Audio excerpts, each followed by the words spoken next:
Bonjour à toutes et à tous, bienvenue sur cette vidéo de psychoastrologie consacrée à l'interprétation de la configuration des planètes au cours d'une semaine. Nous allons parler de la semaine du 3 au 9 avril 2023. Il me semble que cette semaine, au vu de la configuration des planètes en taureau, on va y venir, on fait une semaine particulièrement importante sur le plan de la vérité. Peut-être un moment où des grandes vérités sur nous, sur le monde, sur ce qui se passe en ce moment dans le monde pourraient émerger. Mais peut-être aussi des confrontations à ce niveau-là. Ma vérité, ta vérité, qui a raison? On va voir ça. Donc, reprenons justement les grands éléments astrologiques de cette semaine. Alors déjà, point marquant, jeudi 6 avril, nous avons la pleine lune du mois du Bélier. Donc la pleine lune du Bélier se trouve dans le signe de la Balance, qui se trouve être le signe des justes relations. Donc on va voir que toute la question des relations pourrait être importante pendant cette semaine, avec les relations qui fonctionnent, mais aussi celles qui ne fonctionnent pas. Donc on peut s'attendre à des tensions sur le plan relationnel. Le Bélier invite à prendre des décisions, à se lancer, à suivre ses idées. Mais voilà, comment cela se passe si mes idées ne sont pas en accord avec les idées d'autres personnes? Bon, ça peut être un petit peu chaud quand même. Ensuite, nous avons toujours donc le Soleil et Jupiter en Bélier. Ce qui est intéressant, c'est que le Soleil, alors façon de parler, se rapproche de plus en plus du Bélier. Donc, c'est un petit peu comme si ces deux planètes se soutenaient mutuellement, se donnaient de la force. Donc, ça va être aussi une semaine particulièrement intéressante. Alors justement, sur la question des idées, des projets, des intentions, des motivations, de ce que moi je décide dans ma vie. Donc, on peut prendre des décisions importantes pendant cette semaine-là, des décisions qui pourront aller loin, si je puis dire. Avec Jupiter, elles pourront avoir un impact conséquent sur les mois et même les années à venir. Donc attention à notre clarté par rapport à cela. Vérifions bien que les idées qui nous viennent soient justes avant de s'engager. Vérifions aussi qu'elles soient équilibrées, si je puis dire, en rapport avec la Balance, le signe complémentaire du Bélier, tout simplement pour éviter de faire n'importe quoi. Pluton en Verseau contribue aussi à une forme de libération. Donc notre créativité, notre volonté aussi, c'est relié au Bélier, notre détermination peuvent justement se libérer davantage pendant cette semaine-là. Ça va être une semaine puissante sur le plan des énergies. Les semaines où il y a la pleine lune comme ça sont jamais anodines. Et plus notre sensibilité est développée, plus on peut aussi capter des idées importantes, subtiles et même qui nous dépassent quelque part un petit peu nous.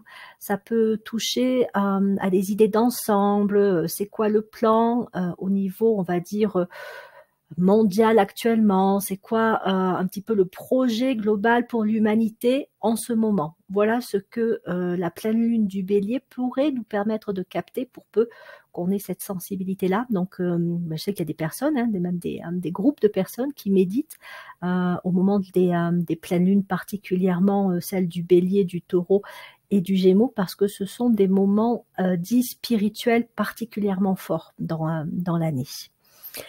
Donc, en dehors de ça, nous avons, comme je vous le disais, 3 planètes en Taureau, Mercure, Uranus et Vénus en Taureau, ce qui montre que cette pleine lune Bélier, elle est quand même située dans un moment où le signe du Taureau et donc les qualités du Taureau vont être très présentes. Donc il y a un lien comme ça entre le Bélier et le Taureau sur cette semaine qui fait que on est invité à faire preuve de clarté, de lucidité, c'est le Taureau. Mais aussi la détermination du Bélier qui peut parfois être un petit peu, comment dire, ça va pas très loin des fois avec le Bélier. C'est je me lance et puis je m'arrête assez vite. Je me lance, mais dès qu'il y a un obstacle, une contrainte ou que ça devient moins enthousiasmant, je m'arrête. Le Taureau, lui, est beaucoup plus dans la persévérance, dans la ténacité.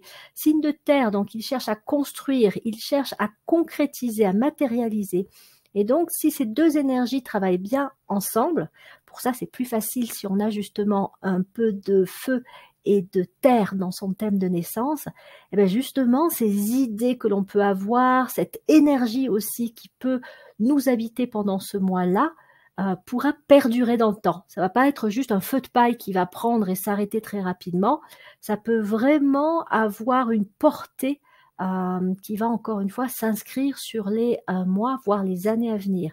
Donc soyons vigilants sur ce plan-là et cherchons vraiment à voir le plus clairement possible. Hein. Si une idée vient, il faut la creuser, il faut la questionner, faut se demander si c'est l'idée la plus intelligente, la plus pertinente, la plus porteuse que l'on peut avoir.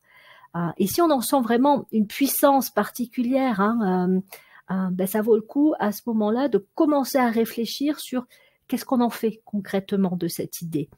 Le taureau, il amène aussi la notion de plan d'action avec ses étapes de réalisation. C'est très bien, j'ai une idée, mais ensuite, comment je vais m'y prendre pour la concrétiser? De quels moyens je vais avoir besoin? Combien de temps ça va prendre pour aller au bout et donc matérialiser l'idée? Est-ce qu'il y a d'autres personnes qui vont être impliquées? Quel impact ça peut avoir sur d'autres personnes? En rapport avec la balance, on en revient à l'idée de relation juste. Si je veux que mon idée soit réellement porteuse et fonctionne, il faut que j'envisage aussi l'impact qu'elle peut avoir sur mon entourage, hein, notamment ma famille. Est-ce qu'ils peuvent être partenaires ou est-ce qu'ils risquent de s'y opposer pour des raisons diverses et variées? Donc soyons dans une clarté d'esprit parce qu'encore une fois, les énergies astrologiques nous y invitent et si on travaille avec elles, on peut manifester de très belles choses pour nous, comme pour d'autres, hein, ça peut aussi avoir un impact positif sur un grand nombre de personnes en fonction de la créativité, de l'idée que l'on pourra concrétiser par la suite. Quoi d'autre? Donc on est toujours dans le deuxième décan du Bélier, donc qui est gouverné par le Soleil. Donc on a vraiment une énergie très puissante hein, sur cette semaine-là, très lumineuse, qui nous demande à mettre en lumière. Donc il se peut aussi que au niveau plus global collectif, cette semaine soit une semaine de mise en lumière. Il y a encore peut-être des éclaircissements, voire des vérités qui soient révélées. On apprend des choses qui étaient peut-être un petit peu cachées, ou on découvre que ce qu'on croyait vrai, finalement, ça l'était pas, qu'il y a autre chose en fait derrière. Donc, des vérités peuvent être révélées, mais d'ailleurs aussi bien au plan collectif qu'au plan individuel. Après, va falloir pouvoir éventuellement les encaisser, mais après, ça peut faire du bien aussi de connaître la vérité. Et ça peut être aussi un moment où, toujours avec le soleil et puis le taureau bien présent, on peut gagner en solidité intérieure pour affirmer, poser ce à quoi on tient vraiment. Hein, le taureau renvoie toujours à la question des besoins fondamentaux. De quoi j'ai besoin pour être bien dans ma vie, pour avancer pas à pas de la manière la plus stable possible. Qu'est-ce qui est juste et bon pour moi? Donc c'est une semaine propice pour être connecté à ces besoins fondamentaux. Et les idées qu'on peut avoir, elles peuvent justement être particulièrement reliées à ce qui est juste et bon pour moi. Donc ça peut être important. Et je vous le dis, ça peut être aussi le cas sur le plan collectif. On peut avoir des idées qui vont être regardées en rapport avec les besoins fondamentaux. Est-ce que l'humanité, est-ce qu'une nation, un pays, ses habitants ont réellement besoin de ce projet, de cette idée? Est-ce que c'est ça qui est juste à suivre? Voilà les questions qui pourraient se poser pendant cette semaine et là où des éclaircissements pourraient être apportés. C'est-à-dire que si on se rend compte que on nous amène une idée en nous disant que c'est ça qu'il faut suivre et qu'il faut faire et qu'en fait on se rend compte que non, ça correspond pas à nos besoins et cette idée elle est pas juste, là ça peut chauffer. Là on peut se dire non en fait ça va pas, il y a quelque chose qui sonne faux. C'est pas la vérité, on veut nous faire croire que ça c'est vrai, mais ça l'est pas. Donc une semaine où ces questions, encore une fois, d'intelligence des idées, de connexion à ce qui est vraiment bon et qui peut nous permettre d'avancer, vont être très présentes.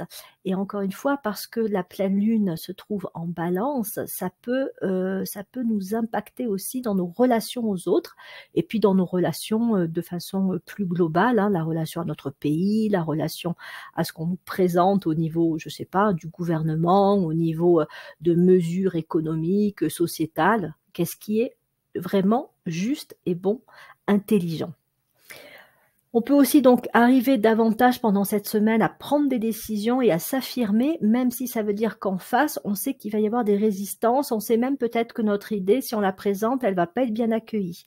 Mais à partir du moment où on est connecté à nous-mêmes et on sait que c'est ça qui est juste et que c'est ça qui est vrai et bon pour nous, eh ben cette semaine peut nous aider avec ces énergies astrologiques présentes à pouvoir dire, bah oui, mais bon, ok, t'es peut-être pas d'accord, peut-être que toi tu veux autre chose. Pour moi, en plus, peut-être que tu projettes tes vérités sur moi, mais non, c'est pas ce qui me correspond. Et donc, je vais continuer dans ma voie. Hein, ça peut être une semaine où vraiment on gagne un peu presque en confiance en soi, même si parfois c'est encore un peu vacillant, mais en tout cas, voilà, on peut arriver à s'affirmer sans forcément chercher la confrontation et le conflit, parce que c'est pas le but, mais simplement en disant, ben, ma vérité, c'est ça, et je m'y tiens. Voilà. Le taureau, c'est aussi la question des besoins, comme je disais, et donc, c'est un signe qui peut faire remonter les peurs de manquer. Peur de manquer, peur de perdre les acquis.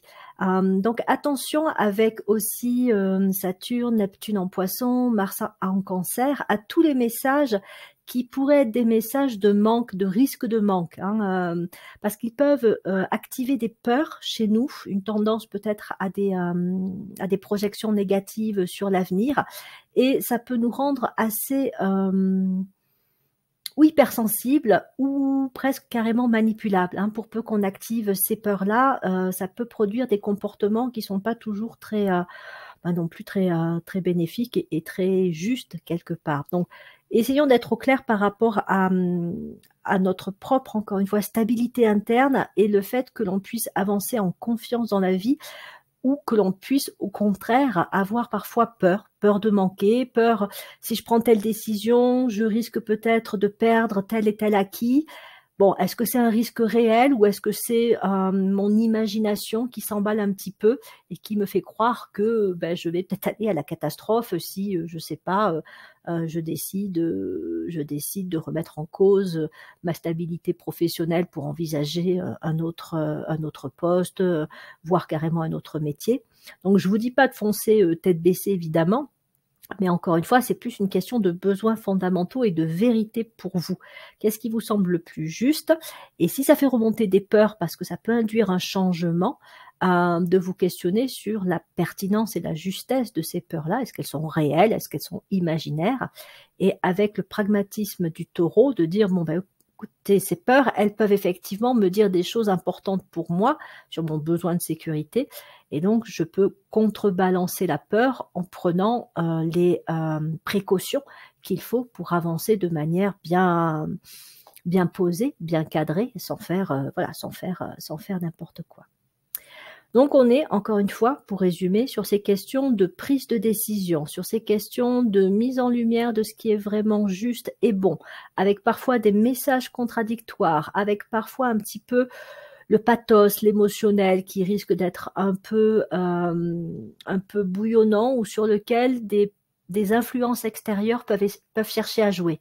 Hein, voilà, on nous fait croire que ça c'est bien parce que si ça se passe pas comme ça, il va nous arriver des trucs négatifs. Et là, attention, si on est embarqué là-dedans, ben oui, on risque de se faire avoir et de croire que ce que l'autre nous dit est vrai, alors que ça peut être simplement un message un peu, comme je disais, manipulatoire. Donc, posons-nous des questions, cherchons à faire preuve le maximum de lucidité, allons chercher aussi des informations si besoin pour vérifier ce que l'autre nous dit, et restons bien centrés sur ce qui nous semble réellement important et juste pour nous, mais aussi pour nous dépasser un petit peu nous-mêmes, pour le monde, hein, les autres, la société, nos enfants, les enfants de nos enfants, enfin bref, l'évolution quelque part humaine, et l'évolution aussi de la planète.